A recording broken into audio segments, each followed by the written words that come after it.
네, 오늘은 당신의 입에서 나오는 열매 시리즈 네 번째 말씀으로 참된 것을 말한다라는 이 언어 생활의 원칙에 대해서 함께 살펴보겠습니다. 참된 것을 말한다라는 겁니다. 사실 이 언어 생활 시리즈를 하면서 가장 많이 고민하고 또 많이 생각했던 부분이 이 부분이었습니다. 그리스도인으로서 우리가 참된 것을 말한다라는 것을 너무나 잘 알고 있지만 때로는 어떻게 참된 것을 말하는 것이 옳은 것인지 좀 혼란스러울 때가 많이 있어요. 예를 들어서 오늘 설교를 다 듣고 여러분이 이렇게 생각하고 있을 때 제가 내려가서 오늘 설교 어땠어요? 라고 물어봤을 때 실제로 솔직한 감정은 너무 지루했어요 이건데 그럼 솔직하게 말하는 것이 잘하는 것인가? 아니면 저 사람의 유익을 위해서 너무 좋았어요 이렇게 거짓말을 하는 게 좋은 것인가, 이런 여러 가지 고민들이 들 수 있습니다. 설교의 예를 들어서만 그렇지만 성도님들과의 관계 속에서도 내가 저 사람에게 보이는 그런 연약한 점들에 대해서 말하는 것이 사랑인가 말하지 않는 것이 사랑인가 굉장히 혼란스러울 때가 많습니다. 오늘 이 말씀을 통해서 우리가 왜 진실을 말해야 하는지, 왜 거짓을 멀리해야 되는지, 그리고 참된 것을 사랑으로 말하는 것이 무엇인지에 대해서 같이 생각해 보려고 합니다. 참된 것을 말한다라는 말은 곧 진실을 말한다와 같은 의미입니다. 참 혹은 거짓이라는 이야기 많이 들어보셨죠? 참이 거짓에 반대되는 말이니까 참은 곧 진실을 의미합니다. 여러분 어려서부터 부모님에게 항상 들었던 교훈이 이거일 거예요. 정직하게 살아야 한다. 항상 정직하게 살아야 된다. 저도 어렸을 때 굉장히 많이 맞았던 기억이 있는데 그때 왜 맞았나 잘 생각해 보면 이제 마지막으로 말하는 거야. 너 거짓말하면 정말 맞는다 라고 하면서 이거 누가 그랬어? 라고 했을 때 제가 끝까지 제가 아닙니다 라고 해가지고 맞았던 기억이 있어요. 제가 했던 일 때문에 맞은 게 아니라 그것에 대한 저의 거짓말 때문에, 부모를 속이려고 하는 그 죄 때문에 혼났던 겁니다. 우리는 그만큼 정직을 굉장히 중요한 가치로 자녀들에게 훈육을 합니다. 스승의 은혜 노래 기억하시나요? 스승이 어떻게 가르쳐 주셨대요? 참되거라 바르거라 가르쳐 주신 스승의 은혜, 어버이와 같죠. 그러한 가르침에도 분명히 참되고 진실되고 바르고 그런 것들에 대한 가치를 강조를 합니다. 어려서부터 우리는 늘 거짓말은 나쁘다라는 것을 분명히 배워왔고요. 잠언도 이 거짓말이 악한 자의 열매다라고 분명하게 말합니다. 첫 번째로 그래서 거짓을 말하는 것의 문제가 무엇인지 잠언을 통해서 한번 살펴보려고 합니다. 거짓을 말하는 것의 문제. 이 잠언에 보면 이 의인이 하는 말에 대해서 진실한 입술이라고 얘기를 합니다. 의인의 입술을 가리켜서 진실한 입술이라고 말을 하는데 그에 반대되는 악인의 입술에 대해서는 이렇게 표현을 합니다. 잠언 10장 18절과 12장 22절에 보면 거짓된 입술, 그리고 6장 17절에 보면 거짓된 혀, 그리고 그 입에서 나오는 말들에 대해서는 비뚤어진 말, 바르고 곧은 말이 아닌 거죠. 구부러져 있는 말입니다. 또 구부러진 말이라는 표현도 있고요. 또 속이는 말이라는 그러한 표현으로 잠언은 이 악한 자의 그 거짓된 입술에 대해서 설명을 합니다. 또한 그 사람에 대해서 표현할 때 의인은 정직한 자라고 표현을 해요. 정직한 자. 그럼 악인은 어떤 사람이겠습니까? 거짓된 사람, 거짓말을 하는 사람이라고 말을 합니다. 잠언 26장 28절에 보면 거짓말하는 자, 14장 25절 또 다른 말씀에 보면 거짓말을 뱉는 사람이라고 얘기를 하고요. 특별히 잠언은 법정에서 이웃을 향해서 거짓 증언하는 그런 악인에 대해서 굉장히 많이 나옵니다. 그래서 거짓 증인 혹은 거짓을 말하는 망령된 증인이라는 표현이 나와 있습니다. 그러니까 잠언은 의인과 악인을 분명하게 구분하는데 의인의 입술은 진실된 입술, 참된 것을 말하는 입술, 악인의 입술은 거짓을 말하는 입술, 의인은 정직한 자, 악인은 거짓을 말하는 자, 이런 식으로 분명하게 구분하여서 설명을 합니다. 그런데 여러분, 왜 사람이 거짓말을 할까요? 여러분은 왜 거짓말을 하십니까? 저는 안 해요 라고 하는 분이 혹시 계실지 모르는데요, 뒤에서 한번 더 살펴보도록 하겠습니다. 그런데 왜 사람이 거짓말을 할까? 우리가 이 말에 대해서 무엇이 맺는 열매라고 말씀을 드렸죠? 우리 마음이 맺는 열매라고 말씀을 드렸습니다. 그러니까 거짓말의 문제는 거짓된 마음의 문제입니다. 그러면 왜 우리 마음에 그런 거짓된 생각들이 들어올까? 이 잠언은 몇 가지 속이는 말의 뿌리에 대해서 설명을 합니다. 4가지 정도 살펴볼 건데요. 첫 번째로 이 탐심입니다. 잠언 21장 6절에 보면 속이는 말로 재물을 모으는 것은 죽음을 구하는 것이다 라는 말씀이 있습니다. 왜 속이냐 하면 재물을 모으기 위해서 속인다는 거예요. 이 경제적인 이득을 취하기 위해서 남을 속이는 그런 탐심의 문제를 다루고 있습니다. 경제적인 이득을 얻기 위해서 거짓말하는 경우를 여러분 많이 보셨을 겁니다. 저도 이 교회에서 여기저기 공사를 하잖아요. 그래서 공사 비용을 낼 때쯤 되면은 세금 때문에 그러는데 뭐 때문에 그러는데 이렇게 처리해 주세요라고 하는 요청이 많이 있어요. 그래서 믿지 않는 사람이 그렇게 요청할 때는 뭐 그런가 보다, 안 믿는 사람이니까 생각을 하지만 믿는 사람인데 그런 걸 요청하면 어떤 생각이 들까요? 좀 굉장히 난감하고 어떻게 해야 될지 잘 모르겠습니다. 제가 믿는 사람으로서 그건 아니지 않나요? 이건 진실이 아니지 않나요? 이런 식으로 따지고 싶은데 또 그렇게 하기도 어렵고 그런 경우가 많습니다. 저도 회사 생활 한 2년 정도를 해봤지만 회사에는 그런 것들이 정말 많아요. 편법도 많고 불법도 많습니다. 어떻게든 회사의 이득을 조금 더 취하기 위해서 어떻게든 각종 거짓말과 방법들을 사용하는 겁니다. 여러분도 직장 생활을 하시거나 사회생활을 하시다 보면 그런 이득을 얻기 위해서 사람들이 하는 여러 가지 거짓말들을 쉽게 발견하실 겁니다. 또 내가 그런 거짓말을 해야 될 때가 분명히 있습니다. 나는 그런 경험이 그렇게 많지 않다라고 생각하시는 분들은 이 말씀을 조금 더 확장해서 단지 경제적인 이득이 아니라 명예나 사람들의 인정이나 혹은 인기나 이런 것들을 얻기 위해서 우리가 하는 거짓말들을 한번 잘 생각해 보시기를 바랍니다. 예를 들어서 제가 시계를 샀는데 아내가 이거 얼마예요? 라고 했을 때 원래 10만 원짜리인데 한 8만 원 정도 돼라고 왜 거짓말을 할까요? 왜 축소해서 말하게 되는 걸까요? 혼나지 않으려고, 그렇죠? 아내가 저를 혼내는 사람은 아닙니다만 혼나지 않으려고 그렇습니다. 성도님들에게 서로 물어볼 때 요즘 주님과의 관계가 어떠세요? 요즘 성경 자주 읽으세요? 라고 물어볼 때 사실 거의 안 읽지만 자주 읽으려고 노력을 하고 있습니다. 약간 이런 식으로 말하게 되는 것, 과장해서 확장해서 말하게 되는 것, 그 사람에게서 내가 평판을 잃지 않기 위해서, 내가 인정을 받기 위해서 하는 거짓말들입니다. 이렇게 우리는 경제적인 이득뿐만 아니라 여러 가지 다른 유익을 얻기 위해서 사실을 과장하거나 축소하거나 왜곡하면서 거짓말을 충분히 말할 수가 있습니다. 우리 안에 그러한 탐심이라는 것이 존재하기 때문입니다. 두 번째, 이 잠언이 말하고 있는 이 거짓말의 뿌리는 바로 원수 맺는 것과 분쟁과 미움입니다. 여기 잠언 25장 18절에 보면 자기의 이웃을 쳐서 거짓 증거하는 자가 있는데 그의 말이 방망이, 칼, 뾰족한 화살과 같다라고 얘기를 합니다. 누군가를 해치는 그런 무기를 가리키고 있는데요.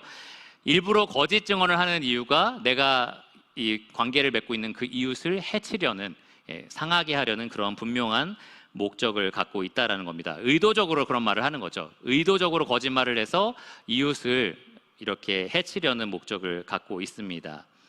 여러분 혹시 미워하는 사람들 있으신가요? 미워하는 사람들에 대해서 그렇게 그런 말들을 하고 싶다라는 그런 욕구를 느낀 적이 있지 않으신가요? 우리가 그래서 보통 거짓말을 합니다. 저 사람의 평판을 떨어뜨리기 위해서, 저 사람에게 해를 끼치기 위해서 그렇게 거짓말을 하는 겁니다. 이 잠언에 나오는 여러 가지 남을 해치는 방법들이 있는데, 한담, 어떤 사람에 대해서 쓸데없는 정보를 막 퍼뜨리고 다니는 거죠. 누설, 그 사람의 비밀을 일부러 알리는 것, 뭐 수군수군하는 것, 비방과 같은 말입니다. 또 떠드는 것이라고 에베소서 4장 31절에 나와 있는데요. 이것은 이 폭언을 의미합니다. 화가 나서 강하게 이렇게 외치는 그러한 고함들을 가리킵니다. 저희 유평교회도 가끔 그런 이야기를 들을 때가 있어요. 유평교회가 뭐 이 원로 목사님들이 은퇴하실 때 담임 목사들 무슨 교파교회 목사님들을 다 초대해가지고 막 성대하게 은퇴식을 했다더라 뭐 이런 소문을 가끔 들을 때가 있는데, 도대체 어디에서부터 그런 소문들이 흘러나는지, 이 교회 성도들이 다 증인인데 어떻게 그런 소문이 생겨났는지. 근데 꼭 그런 소문에는 내가 직접 봤다, 내가 직접 들었다라는 말이 붙어요. 그러니까 누군가가 해치려고, 우리를 폄훼하려고 의도적으로 그런 거짓말들을 하는 겁니다. 그런 거짓말의 이유는 그 안에 원수 맺는 것, 분쟁하는 것, 또 미워하는 마음이 분명히 자리 잡고 있습니다. 또 한 가지 잠언에서 흥미로운 이 거짓말을 하는 이유를 발견했는데요. 앞에 있는 미움과 굉장히 유사합니다. 잠언 26장 26절을 보면 속임으로 그 미움을 감추는 자에 대해서 나옵니다. 이 대상에 대해서 분명히 미워하는 마음이 있는데 그 사람 앞에서는 감추는 거예요. 속이는 거죠. 그리고 다른 사람 앞에서는 그것을 이야기하는 겁니다. 굉장히 흥미롭죠. 이 미워하는 대상에 대해서는 전혀 그런 표현을 하지 않아요. 그런데 다른 사람에게는 그 대상에 대해서 안 좋은 말들을 하는 겁니다. 그 사람을 깎아내리는 말들을 하는 겁니다. 정작 그 사람은 내 앞에 섰을 때 내가 용납하고 관용하는 태도를 보이지만 그 사람이 없을 때는 그 사람을 미워하는 말, 떨어뜨리는 말들을 하면서 공격을 하는 겁니다. 아까 앞서서 제가 예시 들었던 그러한 우리를 원수 삼는 그런 사람들을 생각해 볼 때 제가 종종 그러한 유혹을 받는 것 같아요. 그분들 앞에서는 제가 용납하고 받아들이는 그러한 좋은 태도를 보이면서 다른 사람들한테는 그런 사람이다 이런 식으로 말하고 싶은 그러한 욕구를 좀 받는 것 같습니다. 그런 유혹을 좀 받는 것 같습니다. 그러면 안 된다라는 거죠. 속이는 마음이 그 안에 있다라는 겁니다. 시기하는 마음과 분내는 마음이 그 마음 속에 있습니다. 마지막으로 잠언에서 발견하는 속이는 이유에 대해서 생각해 볼 텐데요. 바로 희롱입니다. 잠언 26장 19절에 보면 이웃을 속이고 나서 희롱하였노라 라고 말하는 사람이 있다고 해요. 분명히 이웃을 속였는데 그리고 나서는 농담이었어 이런 식으로 그냥 넘어간다라는 거죠. 이 사람에 대해서 이 잠언을 쓰는 사람은 개의 귀를 잡는 사람과 같다라고 얘기를 했습니다. 자기랑 상관없는 다툼에 끼어들면서 개의 귀를 잡는 사람. 여러분 지나가다 개의 귀를 잡으면 어떻게 될까요? 보통 물리죠. 그러니까 이렇게 쓸데없이 문제를 일으킨다라는 겁니다. 자기가 손을 내밀어서 잡지 않았다면 일어나지 않을 일들을 돌아다니면서 그렇게 일으킨다라는 겁니다. 이 사람에 대해서 또 잠언은 이렇게 말하는데요. 횃불을 던지고 화살을 쏘고 사람을 죽이는 미친 사람이라고 얘기를 합니다. 이런 사람은 이런 남을 속이면서 나중에는 나는 농담이었어라고 하는 그런 사람과 같다라고 얘기를 하는 거죠. 의도했던 의도하지 않았던 간에 계속해서 주변에서 분쟁을 일으키고 어려움을 가져오는 그러한 사람을 가리킵니다. 디모데전서 5장 11절에 13절에 보면 이 사도 바울이 과부의 목록, 교회가 도와줘야 되는 과부의 목록 중에서 빠져야 하는 젊은 과부를 특정지어서 설명을 했었는데요. 이 젊은 과부는 집집으로 돌아다니면서 쓸데없는 말을 하여 일을 일으킨다라고 얘기를 했습니다. 그러니까 이런 사람들이 있어요. 자기가 의도했던, 의도하지 않았던 남의 이야기를 실컷 바깥으로 하고 다니면서 문제를 계속해서 일으키는 경우입니다. 당짓는 것과 분열함이 그 마음의 뿌리에 있다라고 말할 수 있습니다. 여러분도 이런 여러 가지 이유로 거짓말을 할 때가 종종 있을 겁니다. 그런데 종합하면 이 잠언이 말하고 있는 이 거짓말은 어떤 측면에서든지 하나님이 원하시는 그 진리라는 것에서 조금씩 다른 모습을 가지고 있습니다. 진리보다 더 과장될 수가 있고요. 진리보다 더 축소될 수 있고요. 진리를 왜곡할 수 있고 절반만 진리일 수도 있고요. 또 진리를 완전히 변질시킬 수도 있습니다. 어떤 모양이로든지 이 진리를 바꾸는, 진리와 같지 않은 그러한 내용을 말하게 된다라는 겁니다. 그렇게 말함으로써 듣는 사람이 속게 되는 거죠. 그것이 마치 진리인 것처럼 속게 되는 겁니다. 그리고 여러분이 하는 거짓말은 항상 그 거짓말에 대한 대가로 뭔가 얻고자 하는 그런 악한 욕구가 마음속에 있습니다. 아까 살펴본 그러한 여러 가지 그런 잘못된 정욕이 여러분 마음에 있기 때문에 거짓말이 흘러나온다라는 겁니다. 또 한 가지 반드시 잊지 말아야 될 것이 있는데요. 여러분 입에서 거짓말이 나오려면 여러분 양심이 여러분 마음에 있는, 중심에 있는 정의 혹은 진실을 업신여겨야만 나올 수 있다라는 겁니다. 잠언 19장 28절에 보면 그래서 거짓말한 사람을 가리켜서 정의를 업신여기는 사람이라고 얘기를 합니다. 여러분 입에서 거짓이 나오려면요, 의도했던, 아주 강하게 노골적으로 의도했던, 의도하지 않았던 이 마음속 깊은 곳에 양심적으로 이 진리와 정의를 업신여겨야만 거짓말이 나올 수 있다라는 겁니다. 그러면 여러분, 하나님은 이 거짓말을 어떻게 보실까요? 좋게 보실 거라고 생각하시는 분 없죠? 다 나쁘다라고 생각을 하실 겁니다. 이 잠언은 이렇게 말을 해요. 잠언 6장 16절과 19절에 보면 여호와께서 미워하시는 것, 곧 그의 마음에 싫어하시는 것이 67가지이니, 이 67가지를 쭉 목록을 나열하면서 마지막에 곧 거짓을 말하는 망령된 증인이라고 말씀을 하셨습니다.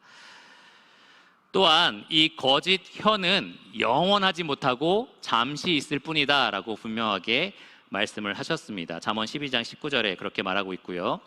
또 거짓말하는 자는 벌을 면하지 못할 것이다 19장 5절에 말하고, 또 반드시 패망할 것이다 라고 19장 9절에 말하고 있습니다. 하나님은 거짓을 미워하시고요, 하나님은 거짓에 대한 대가를 반드시 찾으신다라는 겁니다. 이러한 이유만 생각해봐도 우리가 거짓을 말하지 않는 것이 마땅합니다. 그렇죠? 그런데 하나님이 왜 이토록 거짓을 미워하시는지 잘 생각해보면 우리가 참된 것을 말해야 하는 분명한 이유를 찾을 수 있습니다. 왜 하나님이 이렇게 거짓을 미워하실까요? 하나님이 어떤 분이시기 때문에? 참된 분이시기 때문입니다. 거짓이 조금도 없으신 참된 분이시기 때문입니다. 그러니까 하나님의 자녀가 참된 것을 말해야 하는 이유가 있는 겁니다. 참된 부모를 만났으니까 우리도 참된 말을 해야 되는 겁니다. 진실하신 하나님과 사귐이 있는 자는 당연히 그 입에서 진실이 나와야 하는 겁니다. 여러분, 창세 때 하나님께서 태초에 사람을 지으시고 이 선악과를 지으신 다음에 그것을 먹으면 너희가 정령 죽으리라 라고 말씀하셨잖아요. 근데 사탄이 와서 뭐라고 유혹했는지 혹시 기억하십니까? 이렇게 말을 했습니다. 참으로 너희에게 동산 모든 나무의 열매를 먹지 말라 하시더냐. 어떤 질문이에요? 그 하나님이 하신 그 말씀 그대로를 말하면서 조금 변질됐지만 이것이 그분의 진실된 의미이냐, 진실된 말씀이냐라고 참으로라고 물어보는 겁니다. 하나님의 참되심, 진실하심을 의심하게 만든 거죠. 그러니까 사탄은 이 성경에 보면 거짓의 아비라고 불립니다. 거짓말을 해서 참된 것을 떠나도록 유혹하는 그러한 존재라는 거죠. 그런데 하나님은 참되신 분이십니다. 거짓이 조금도 없는 참된 분이십니다. 말씀하시는 것에 있어서도 그렇고요, 행하시는 것에 있어서도 모두 다 진실하신 분이십니다. 시편 33편 4절을 보면 이렇게 말하고 있어요. 여호와의 말씀은 정직하며 그가 행하시는 일은 다 진실하시도다.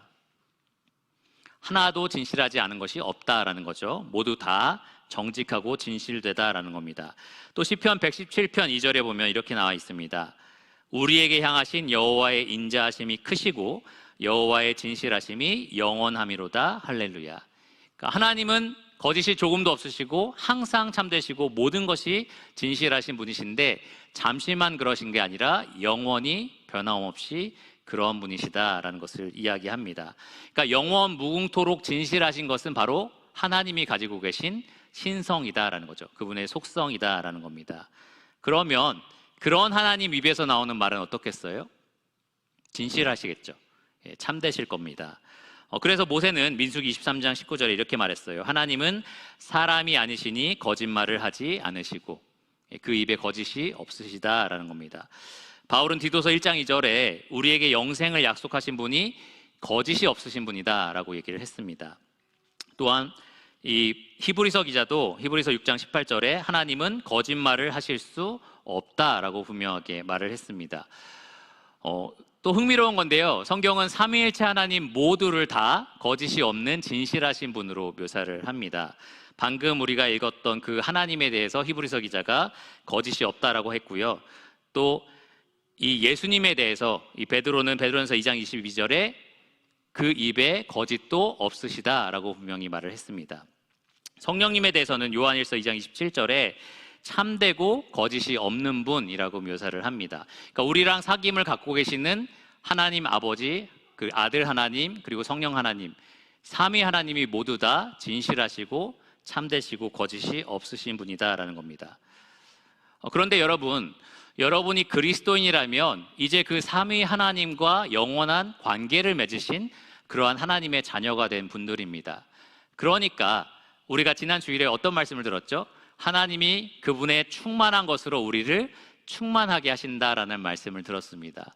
그분의 진실하심, 그분의 참되심이 우리 안에 충만하게 거한다라는 거죠. 그러면 우리 마음이 어떻게 변화가 될까요? 참된 마음으로 변화가 될 겁니다. 진실한 마음으로 변화가 될 겁니다. 그 입에 거짓이 없는 그리스도를 우리가 점점 닮아간다면 우리 입에도 무엇이 없어질까요? 거짓이 없어지게 될 겁니다. 정말 성령님께서 참되고 진리의 영이시라면 우리 안에서 역사하셔서 우리를 어떤 자로 만들어 주실까요? 참되고 진리가 있는, 진리를 말하는 그러한 사람으로 만들어 주실 겁니다. 하나님이 참을 사랑하시고 하나님이 진실을 사랑하시기 때문에 그 하나님께 속한 우리도 이 거짓을 미워하고 진리를 사랑하게 되는 것입니다. 그래서 잠언 13장 5절은 이렇게 말했습니다. 의인은 거짓말을 미워한다. 왜 미워할까요? 우리 죄인을 의롭다고 말씀하신 하나님을 우리가 사랑하기 때문에, 그 하나님이 거짓을 미워하시기 때문에 우리도 거짓을 미워하는 겁니다. 성경은 그래서 이 하나님께 속한 자에게 끊임없이 거짓을 멀리하고 참된 말을 하라라는 명령을 내립니다. 우리가 에베소서를 쭉 살펴보고 있잖아요. 1장에서 3장까지 우리가 새로운 피조물이 되었다는 것, 구원의 은혜를 받았다는 것을 강조했었습니다. 그리고 4장에서 이렇게 4장 25절에 바울이 명령을 하는데요. 그런즉 거짓을 버리고 각각 그 이웃과 더불어 참된 것을 말하라. 이것이 구원받은 자의 합당한 모습이라는 거예요. 거짓을 버리고 참된 것을 말하는 것. 구원받기 전 우리는 거짓에 속해서 거짓을 말하는 것이 당연했지만, 이제는 이 참된 하나님에게 속했기 때문에 참된 것을 말하는 것이 합당하게 된 것입니다. 이것이 거듭난 자의 입에서 나오는 합당한 열매다라는 거죠. 여러분, 거듭나신 분 한번 손 들어 보시겠어요? 네, 되게 많습니다. 구원 받으신 분들이죠. 그러면 여러분 입에서 어떤 말들이 나와야 되는 겁니까? 참된 말이 나와야 하는 겁니다. 진실된 말. 거짓은 여러분 입에서 더 이상 나오지 않는 것이 맞습니다. 그게 여러분의 하나님을 영화롭게 하는 길이다라는 겁니다. 그러면 마지막으로 제가 처음에 제기했던 질문에 대해서 한번 생각해 보도록 하겠습니다. 우리가 참된 말을 해야 하는데 사랑 가운데서 해야 되는 건 맞잖아요. 우리는 단지 참된 말을 해야 할 뿐만 아니라 사랑을 목적으로 이 참된 말을 해야 합니다.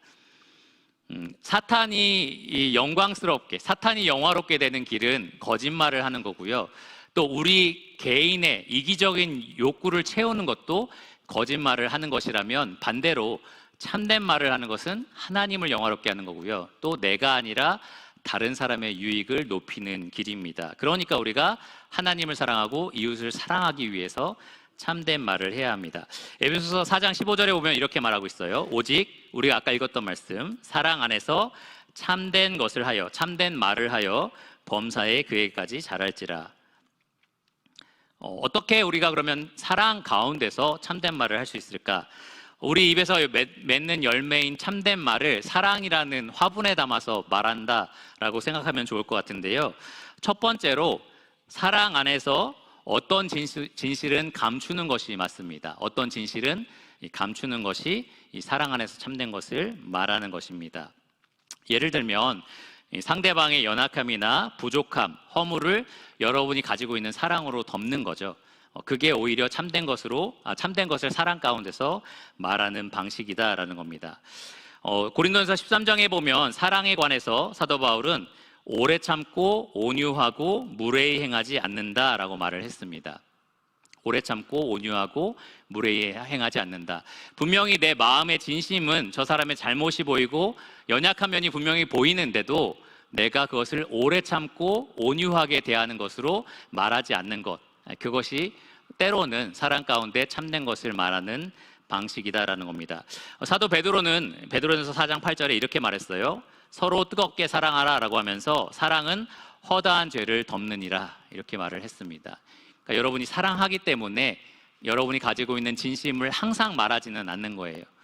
그 사람을 사랑하기 때문에 여러분이 그러한 노력을 하는 겁니다. 상대방의 잘못에 대해서 여러분이 느끼는 솔직한 감정을 언제나 얘기할 필요는 없다라는 겁니다. 그 합당한 이유는 그 사람을 사랑하기 때문에 그러는 겁니다. 그러려면 여러분 꼭 필요한 게 있는데요. 그 사람을 나보다 낮게 여겨야 돼요. 내가 높아져서 저거 고쳐야 되는데, 저거 말해야 되는데 라는 자세를 갖는다면 이렇게 사랑으로 덮기가 힘듭니다. 빌립보서에 나와 있는 그리스도의 마음을 가지고 겸손히 나를 낮추고 남을 나보다 낮게 여기면 그러한 태도로 사랑으로 덮어질 수 있습니다. 또한 성령님께서 내가 말하지 않아도 저 사람 안에서 분명히 역사하신다라는 확신이 있어야 돼요. 내가 말하지 않으면 저 사람 크게 잘못될 거야가 아니라 이것에 대해서 내가 덮어준다 할지라도 성령께서 분명히 그 안에서 역사하신다라는 확신을 가져야 합니다.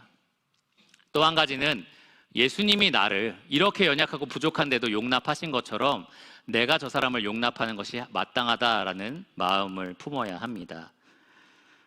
내가 말하지 않는다고 하더라도 결국에는 하나님께서 합력하여 선을 이루신다라는 확신을 가지셔야 합니다. 여러분 성도님들끼리 서로 바라보면서 서로 그러한 걸 느낄 때가 있을 거예요. 저런 부분은 참 안 좋다. 저런 부분은 참 고쳐야 될 점이다. 그런데도 여러분이 참고 넘어갈 때가 있죠. 오래 참고 온유하게 대하는 겁니다. 그런데 그냥 말하기가 귀찮아서 괜히 말했다가 뭔가 일이 일어날까 봐 그런 게 아니라요. 방금 제가 말씀드린 것처럼 사랑으로 용납하고 더 낮게 여기고 주님께서 그 안에서 일하신다는 것을 확신함으로써 그렇게 허다한 죄를 덮는 그러한 방법이 바로 첫 번째로 우리가 사랑 안에서 참된 것을 말하는 방식입니다. 어떤 진실들은 우리가 일부러 감추어 두는 거죠.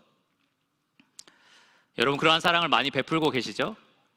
앞으로도 계속해서 베푸시기를 바랍니다. 두 번째로는 때로는 사랑 안에서 어떤 진실은 반드시 말해야 한다라는 겁니다. 반드시 말해야 한다.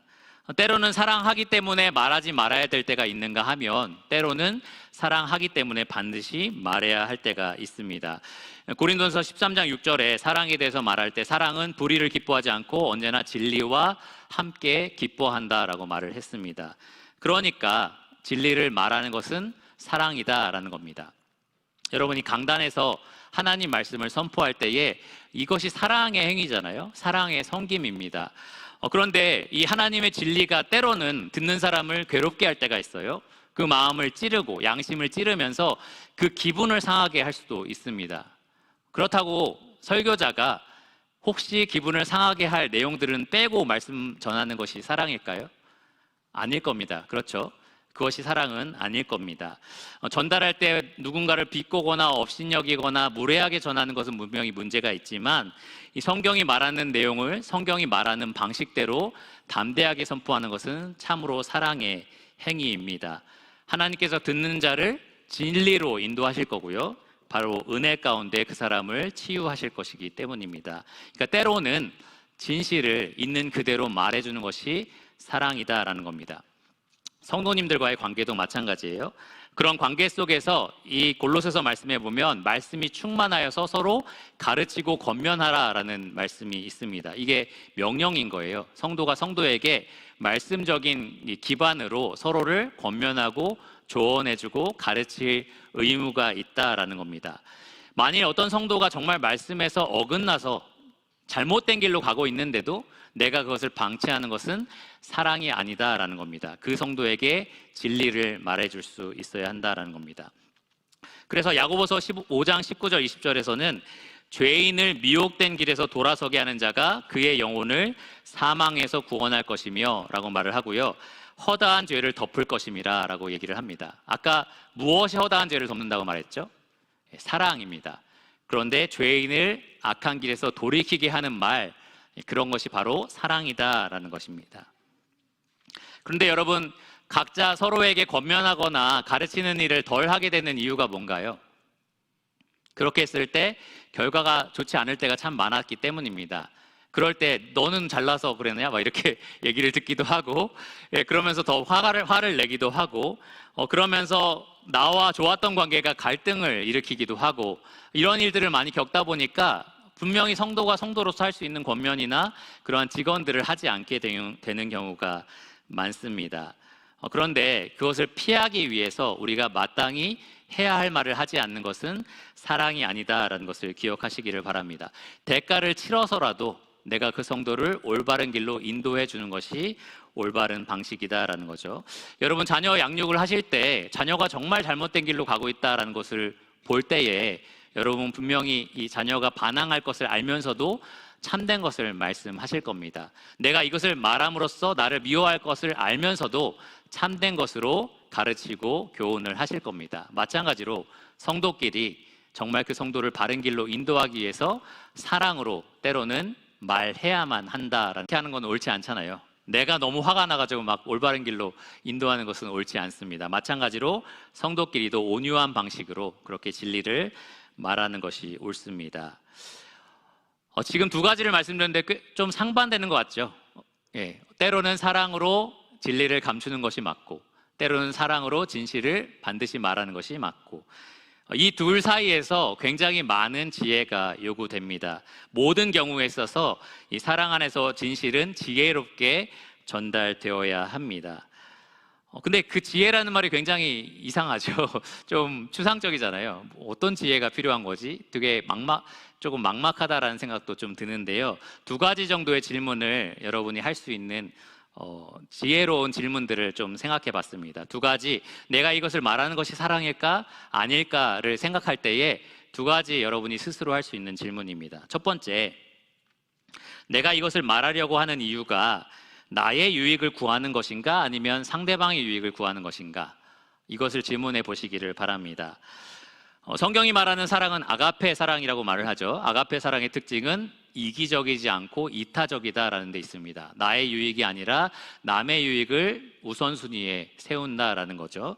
그러니까 내가 참된 것을 말할 때의 그 이유가 내가 답답해서, 말하지 않고는 못 참아서, 이것을 말해야만 내가 속 시원할 것 같아서, 아니면 저 사람에 대해서 뭐라고 하고 싶어서가 아니다라는 겁니다. 저 사람이 유익을 얻게 하기 위해서, 저 사람이 조금 더 그리스도를 닮게 하기 위해서, 저 사람이 정말 이 내가 하는 말을 통해서 정말 진리의 하나님의 뜻대로 움직이게 하기 위해서, 바로 그러한 목적이 내가 이것을 말하려고 하는 가장 중요한 동기가 되느냐라는 것을 질문해 보시기를 바랍니다. 나의 유익을 위한 말인가 아니면 남의 유익을 위한 말인가, 잘 생각해 보시라는 거죠. 그리고 한 가지 조금 더 팁을 드리면, 제가 생활 가운데 경험한 팁인데요, 반반으로 시작하면 결국 상대방이 내 유익을 위해 산다라고 들어요. 그러니까 이게 반반 섞여 있으면 나도 좋고 저 사람도 좋으려고 내가 하는 말이야 라고 하면 결국 상대방이 내 유익을 위해서 한다라고 듣지는 않게 되는 것 같습니다. 그러니까 순수하게 저 사람의 유익을 내가 정말 위한다라는 마음이 될 때까지 여러분 마음을 잘 다스리시고 그 다음이 돼서야 참된 말을 전달하시기를 바랍니다. 자녀 양육의 예를 들면은 내가 너무 화가 났는데 그 화를 다 추스리지도 않은 상태로 자녀를 훈계하는 거죠. 그러면 자녀가 아는 거예요. 아무리 말로 표현을 그렇게 안 하더라도 부모님 화가 나서 저러는구나 라고 생각을 한다라는 거죠. 그러니까 여러분, 상대방의 유익이 정말 최우선순위가 되고 유일한 목적이 되었을 때 그러한 말을 하시기를 바랍니다. 두 번째 질문은, 내가 이 말을 했을 때 바라는 결과가 과연 내가 원하는 결과인가 아니면 하나님께서 원하시는 결과인가를 생각해 보시기를 바랍니다. 내가 이 말을 했을 때 내가 바라는 결과가 딱딱 이루어지기를 바라서 이 말을 하는 것인가, 아니면 내가 이 말을 하더라도 하나님께서 이것을 통해서 하나님 뜻을 이루실 것이다 라는 믿음을 가지고 말할 것이냐의 차이입니다. 때로 우리는 좋은 말들, 참된 말들을 이웃에게 하더라도, 또 내가 사랑하는 사람들에게 하더라도 그것대로 그대로 이루어지지 않을 때 오히려 두 배로 화를 낼 때가 있어요. 내가 분명히 말을 했는데, 분명히 조언을 해주고 충고를 해줬는데도 너는 이 모양이구나 라는 식으로 생각을 하는 거죠. 그런데 그런 것은 옳은 자세가 아닙니다. 내가 진리의 씨앗을 이 사람에게 심었을지라도 자라나게 하고 열매 맺게 하시는 것은 하나님에게 달려있다라는 그러한 마음을 우리가 분명히 가져야 합니다. 고린도전서 13장 7절에 보면 사랑에 관하여 모든 것을 믿고 모든 것을 바라고 모든 것을 참는다라고 말하고 있습니다. 그 모든 것에 있어서 하나님을 의지하고 하나님께 기대하는 것, 그것이 여러분이 말하는 참된 것의 배경이 되는 사랑이 되어야 한다라는 겁니다. 하나님께서 내가 어떤 말을 했을 때 반드시 그 결과를 주시지는 않습니다. 때로는 내가 그 말을 하는 과정을 통해서 나를 깨우치게 하실 수도 있어요. 때로는 그 사람에게 조금 오랜 시간을 거쳐서 진리를 깨닫게 하는 그러한 과정이 되게 하실 수도 있습니다. 하나님의 때에 하나님께서 열매 맺는 방식을 여러분 그대로 신뢰하시고 기대하는 마음으로 참된 것을 말하시기를 바랍니다. 두 가지 지혜로운 질문들이었습니다. 내 유익이 아니라 상대방의 유익, 그리고 내가 원하는 결과가 아니라 하나님이 원하시는 결과입니다. 이 말씀을 준비하면서 결론적으로 말씀을 드리면 우리가 참 거짓이 가득한 세상에 살고 있다는 생각이 들었습니다. 이 세상의 공중의 권세 잡은 자가 거짓의 아비이고요. 이 사탄이 만들어낸 세상 풍조가 거짓이에요. 진짜 거짓이 통용되는 세상입니다. 거짓 없이 살 수 없는 세상이다라고 말할 수도 있을 거예요. 그렇다고 해서 이런 악한 세상에 우리가 살면서 어떨 때는 그래서 거짓말을 할 수밖에 없는 때도 있습니다. 예전에 저희 아버지가 엄청난 광주에서 문제가 일어났을 때, 어떤 일들이 일어났을 때 이 아버지 집에 누가 청년이 와가지고 그 뒤에 있는 경찰이 이 사람이 이 집의 자녀냐 아니냐라는 걸 물어봤다고 하는 거예요. 그래서 만약에 자녀다라고 하면은 놔주고 아니다라고 하면 끌고 가서 신문하고 뭐 그런 일들을 할 수 있는 거였죠. 여러분, 그리스도인으로서 뭐라고 말하는 것이 옳습니까? 나는 진실을 말하는 그리스도인이니까 아닙니다. 전혀 모르는 사람이에요 라고 하고 그러한 악한 일들이 일어나는 것을 내버려 두는 것이 옳을까요? 굉장히 딜레마입니다. 굉장히 어려운 일인 거죠. 그런 극단적인 상황들이 이 악한 세상에는 여기저기서 많이 일어나고 있고요. 우리는 그래서 더 큰 악을 막기 위해서 어쩔 수 없이 그러한 거짓말을 말할 때가 있습니다. 그 말 자체가 선하고 진실되다라고 말할 수는 없지만 이 악한 세상에 살기 위해서는 그런 말들을 해야 할 때가 종종 있다라는 겁니다. 그런데 대부분의 경우 극단적이지 않은 그러한 상황에서는 우리는 반드시 진실을 말할 수가 있어야 합니다. 아무리 거짓이 통하는 세상이지만 나는 참된 것을 사랑하시는 하나님이 원하는 그런 진실을 말하는 자가 되어야 한다라는 겁니다. 이 악한 세상에서 우리가 진실만을 말하면서 산다면 여러분 반드시 핍박을 받으실 거고요. 반드시 손해를 보게 되실 겁니다. 저도 영업사원을 하면서 회사에서 시키는 거짓말들이 있었는데요. 제가 좀 친한 분들에게 찾아가서는 이렇게 하시면 안 됩니다라고 말했다가 몇 가지 어려움들을 당한 적이 있었습니다. 이 거짓말을 하지 않고 살아가는 것, 정말 이 세상에서는 어려운 일이고요. 많은 어려움들과 또 손해와 손가락질을 받는 일이 분명합니다. 그런데 다윗의 시 31편에는 이렇게 분명하게 우리에게 희망을 주고 있습니다. 31편 23절과 24절에 이렇게 말하고 있습니다. 너희 모든 성도들아, 여러분들을 포함하죠. 너희 모든 성도들아, 여호와를 사랑하라. 여호와께서 진실한 자를 보호하시고 교만하게 행하는 자에게 엄중히 갚으시느니라. 여호와를 바라는 너희들아, 강하고 담대하라. 여러분, 진실을 말하고 다닌다면 세상은 여러분들을 손가락질하고 세상은 여러분에게 손해를 입힐지 몰라도 진실하신 하나님은 여러분을 반드시 보호하실 겁니다. 참된 것을 말하는 것은 다른 어떤 이유가 있는 것이 아니고요. 여호와를 사랑하기 때문에 우리가 참된 것을 말하는 것입니다. 하나님이 거짓을 미워하시기 때문에 나는 하나님을 사랑함으로 거짓을 멀리하는 거고요. 하나님이 진실을 사랑하시기 때문에 나는 하나님을 너무나 사랑해서 내 입에 진실만을 담는 것입니다. 내일부터 이제 일상생활을 살아가실 텐데요. 한번 거짓말을 절대 하지 말고 살아보자라고 한번 도전해 보시기를 바랍니다. 실제로 그러한 결심을 하시면 생각보다 많은 유혹들이 있었고 생각보다 많은 타협이 있었구나라는 생각을 하시게 될 거예요. 여러분 입에서 정말 하나님이 기뻐하시는 우리의 입술의 모든 말을 하나님이 연락하실 수 있는 그러한 제물이 되기를 간절히 기도합니다. 기도하고 말씀을 마치겠습니다. 하나님 감사합니다. 이 거짓된 세상에서 우리가 아무 생각 없이 살다가는 세상 사람들과 똑같이 그러한 거짓말을 쉽게 입에 담게 되는 것을 봅니다. 하나님, 그러나 우리는 부정한 입술을 가진 백성들 가운데 부정한 입술을 가진 사람이었으나 예수 그리스도의 십자가의 제단에서 하나님께서 우리 입술에 대신 그러한 보혈의 능력으로 우리가 의로운 입을 갖게 되었습니다. 우리의 노력이나 원함으로 된 것이 아니라 오직 하나님의 은혜로 된 것이므로 우리가 진심으로 하나님을 찬양하고 감사하며 경배하기를 원합니다. 진심으로 하나님을 사랑하기를 원합니다. 하나님, 우리가 하나님을 사랑하는 방식이 하나님이 기뻐하시는 참된 말을 맺는 것임을 오늘 이 말씀을 통해서 배우게 하여 주심에 참으로 감사를 드립니다. 이 말씀을 들으신 모든 성도님들이 일상 가운데 살아가면서 정말 하나님 기뻐하시는 진실만을 그 입술로 맺게 하여 주시기를 원합니다. 하나님이 그 입에 갖고 계시지 않는 그 거짓을 그 입에서 멀리 할 수 있도록 모든 유혹으로부터 하나님 보호하여 주시고 지켜주시기를 원합니다. 그리하여서 우리 입술이 맺는 모든 열매로 하나님께서 정말 기쁨의 제사로 받아주시고 또 우리를 사랑하시며 우리의 사랑을 받아주시기를 간절히 구합니다. 모든 것을 예수 그리스도 이름으로 감사하며 기도드렸습니다. 아멘.